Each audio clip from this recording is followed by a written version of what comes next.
Afternoon boaters, Keith McGowan here. I am the Outboard Dad, here to help you have a better boating experience.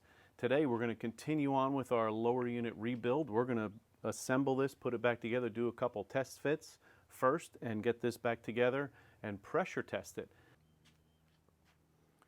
As I said, we're going to do a little test fit. As a matter of fact, I'm going to go ahead and take the O-ring off of this just so it slips on and off easier. You see we got our seals inside there nicely.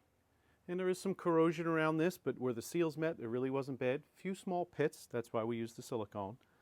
So I'm going to go ahead and take this O-ring back off without damaging it.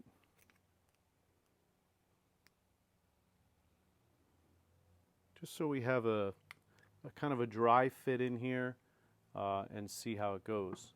Of course, I should put the cap on my silicone before it dries out on me more. When I say cap, I mean electrical tape, right? Keep it from drying out on me while we're working. So I'm going to go ahead and put this in. Now there is a mark here that has either side, so it only goes in one way. But we want to make sure that we put it in the same way that it came out.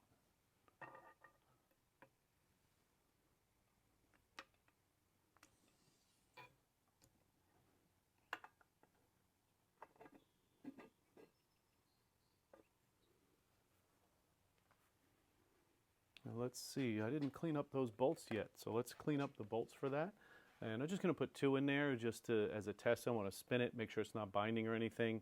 And give me 2 seconds, let me clean these bolts. Okay, so just put two bolts in and we'll give it a spin. It's not binding, doesn't have a lot of play up and down. Now I know there's a way to check this with a guide and a shim, but never had to do that before. So that looks good. I'm ready to go ahead and install this. So we'll get the O-ring on it. Make sure the surfaces around the outside of here are clean with a little bit of brake cleaner where that O-ring is going to go. And we're going to do another thin layer of silicone, nothing fancy. Again, because any pits or anything that are in there we want to fill and make sure. Now, I will not be putting silicone on the inside of this. Unless I see a major pit, I don't want to take a chance now. It's just a gearbox.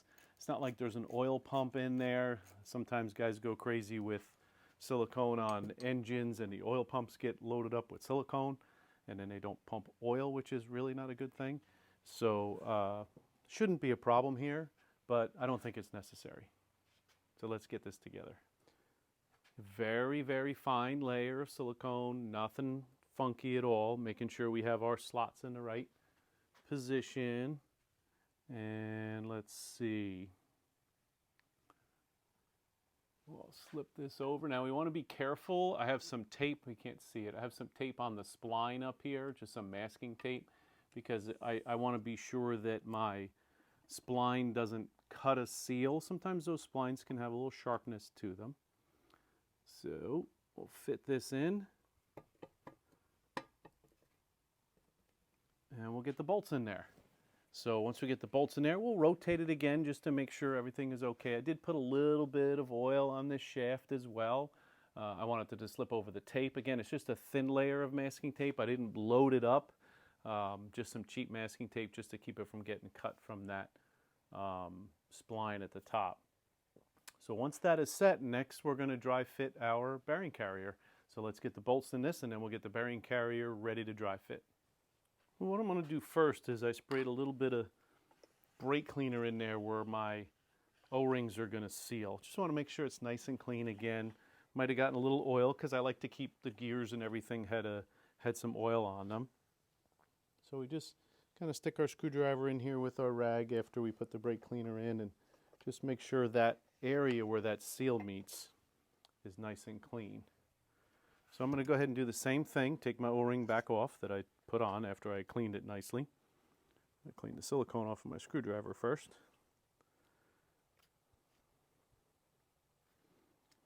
Now we're just going to dry fit this in here. Now we could put like two bolts in here too. I may just put two bolts in there just to line it up. I did put a little bit of oil on my sleeve. Now typically, as you saw, well you didn't see, but I had masking tape on that spline. This one is a smaller spline than the shaft, so I'm not concerned about cutting the seal on this one.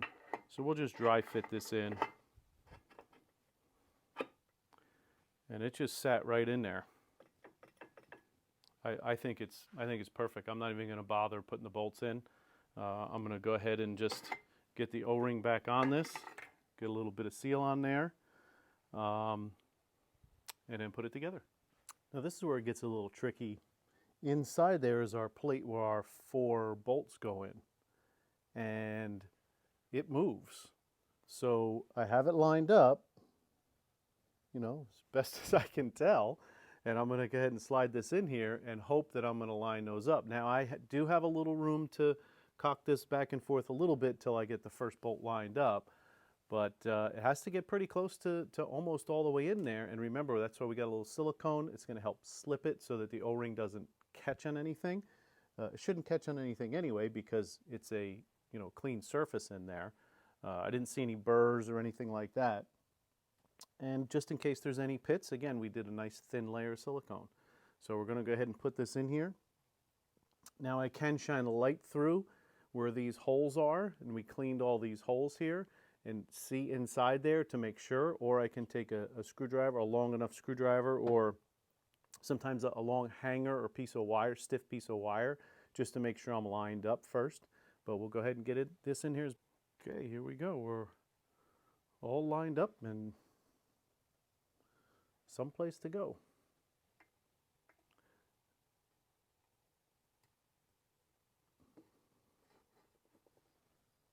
Yeah, I can see the holes, but I can't see until I get my light in there.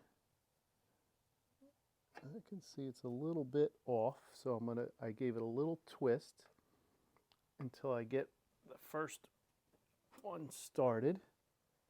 I can see that that's lined up. Now I need my extension and the right size socket, of course. And we'll take the first one and try and work it in there by hand. I do have enough light in here to see where I'm going, I think.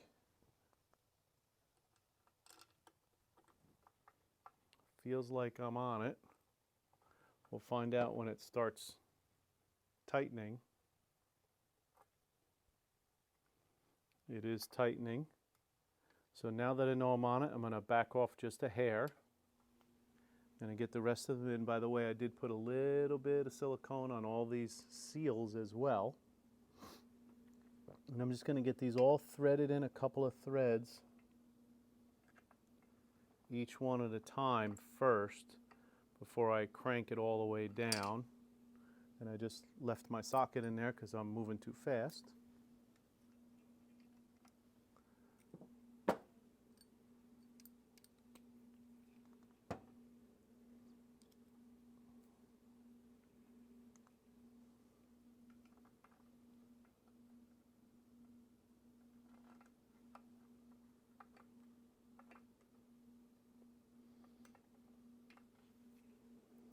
Last one. Now if something isn't right, we're going to do a test. We're going to shift it back and forth, and we're going to turn our drive shaft and our prop shaft here, and we're going to make sure that everything does what it's supposed to do. It's not like it can't come apart again if needs be. And a good mechanic really doesn't mind taking it apart a second time or even a third time, as long as he can get it right when it's done. So it looks like the way I turned it was exactly where it needed to be anyway, because it is perpendicular and whatever that straight up and down where it is. And now we'll go ahead and tighten these up.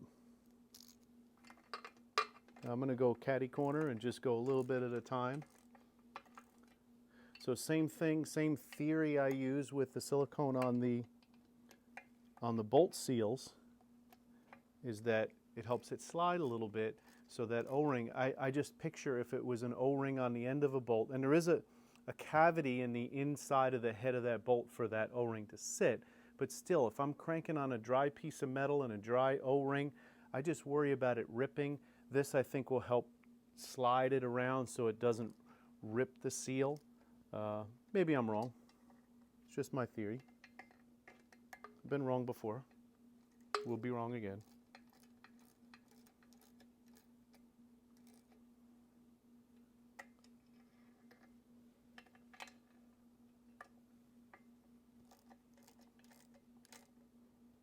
So I'm watching the bearing carrier as I'm tightening to see if it's moving in anymore. And it doesn't appear to be moving in anymore. Looks like we're getting to that point where we're tight enough.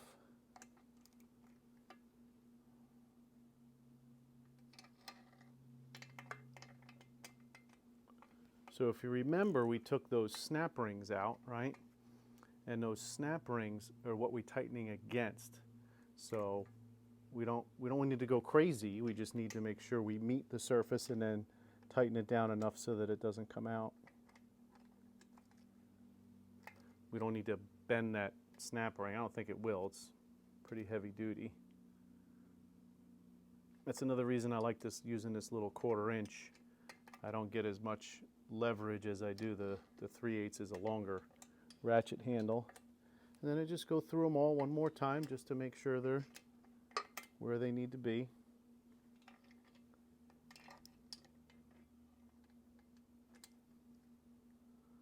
Yeah, and we're good.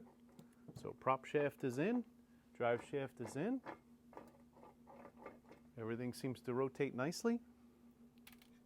So our next episode, we will work on, we didn't clean this up very well. Of course, it wasn't that dirty to begin with, so we're going to scrape the gaskets off of this, and we're going to show you the O-rings for the shift shaft. We're going to get that placed on there, and I think in the next episode what we need to do is put our plug in the top, and we'll put our pressure tester with our gauge in the bottom, and then we'll pressure test this lower unit. So please like, subscribe, send me any comments that you have, and we'll look to see you out on the water. Have a great day.